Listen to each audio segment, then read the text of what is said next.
today's Toy Spot, we are having a look at the Diamond Select Toys Abomination, the Special Collector's Edition action figure. Right off the bat, the one thing you'll notice about this figure is his size. I wouldn't necessarily say, I feel like Juggernaut might be a little bit bigger, but weight-wise, he's probably one of the heavier pieces, Abomination here. We spin around the side of the package, and a little bit different take on Abomination on the side. I'm not sure if I'm crazy about this design, but we spin around the back. And the other figures available are Daredevil and Spider-Man. Read-Up says, one of the few beings on Earth capable of defeating the Incredible Hulk, the Abomination was created using the same technology that transformed Bruce Banner. Instead of regulating his exposure, though, KGB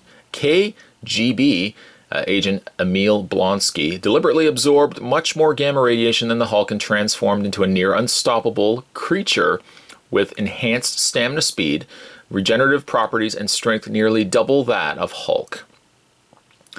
You can also go to www.diamondselecttoys.com, check out the other pieces the guys over there are producing.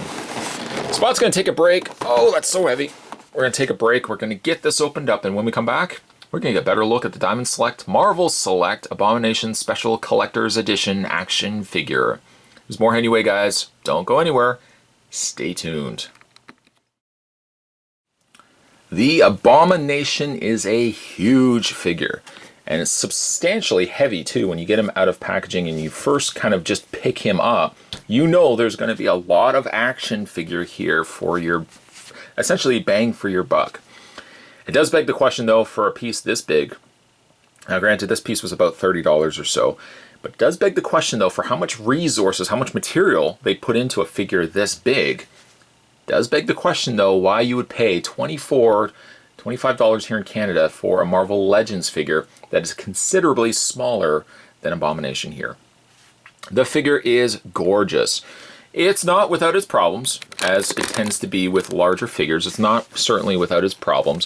One of the biggest problems I guess I have with the figure is the fact that you can't really move his head all that much.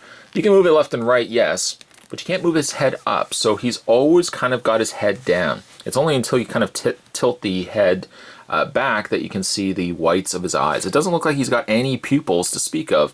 Instead, he's got these big white eyes. Coloring is quite nice. He's very mossy looking as well, almost channeling something to the level of Swamp Thing. The green is nice. I feel like there might be maybe a little too much wash going on the rest of his body, that it kind of takes a slight detour from it being a fantastic figure to maybe it's got just a little bit too much of dark wash going on it.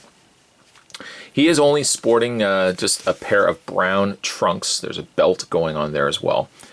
And I love the scales. I love the texture here. And especially when you flip him around to the back, you can see all this texture detail work on his back there.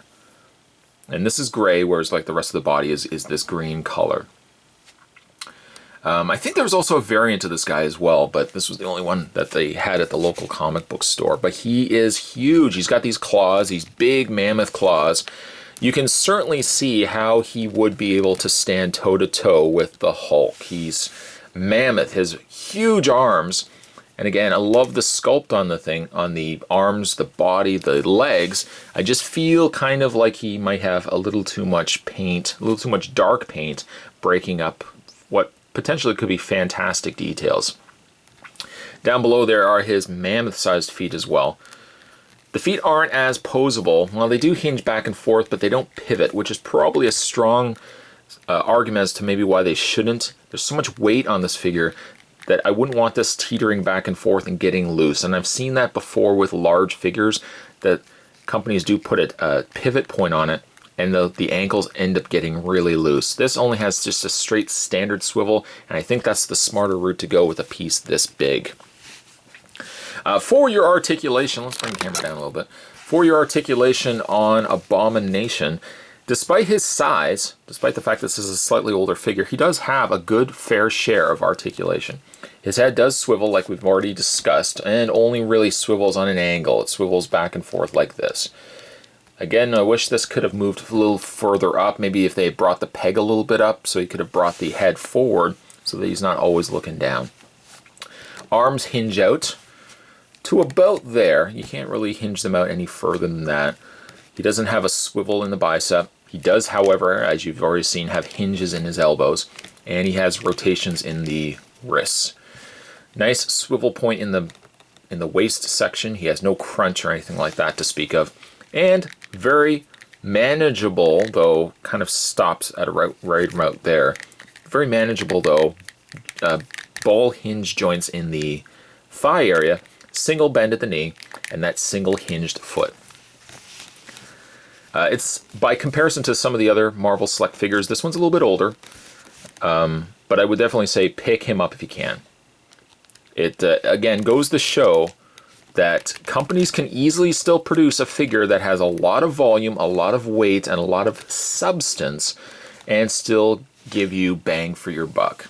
Marvel Legends, prices continue to skyrocket, Build-A-Figures continue to get smaller. I just feel like this is kind of the answer to companies that want to scale back. Diamond Select doesn't scale back. Diamond Select scales up, scales big, and that's why it's one of my favorite companies.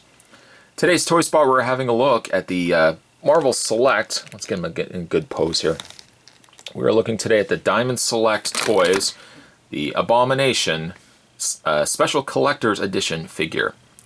Stay tuned, guys. Spot's going to have more Toy Spots heading your way. Thanks for watching, as you always do. I'll see you next time.